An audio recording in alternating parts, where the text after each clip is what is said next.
السلام عليكم ورحمة الله وبركاته. كنا عايزين يا شباب النهارده إن شاء الله نتكلم عن منظومة العادل exhaust system. منظومة العادل أجزاء. أول حاجة طبعا صمام العادل أو exhaust valve. تاني حاجة مجمع العادل. تالت حاجة المواسير أو الأنابيب، التوصيل اللي بيكون ما بين الفرن أو مجمع العادل وما بين علبة البيئة. بيكون في العربيات الحديثة دلوقتي ما ينفعش ينزل غيرها، يعني علبة البيئة ديت بتكون أو كاتاليتيك كونفرتر.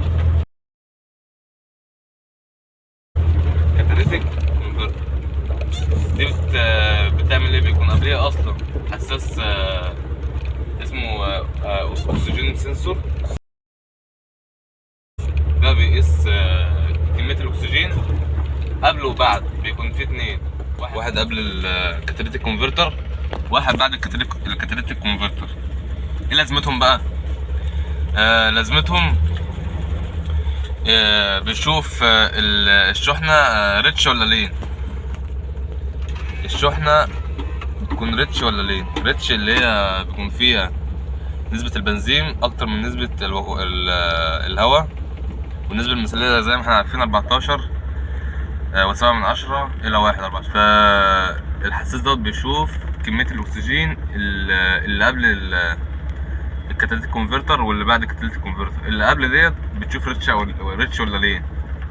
بيكون اللي داخل لها العادم اللي خارج من الاسطوانات على طول. تمام. لو الحساس دوت حس الاكسجين كتير، يبقى كده الشحنة ديت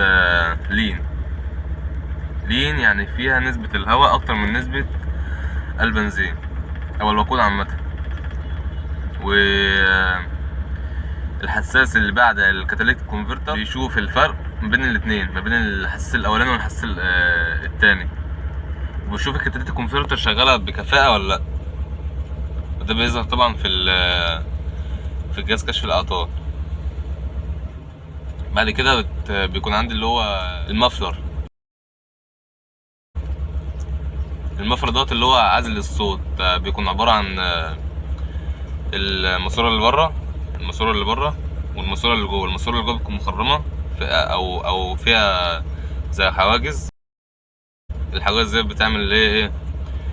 بتعمل انعكاس للصوت، كذا انعكاس، بحيث ان الصوت يتخمد اخماد للصوت. وفي اضافات تانية بس في الانظمه الحديثه بقى، وبتكون غالبا مش في مصر.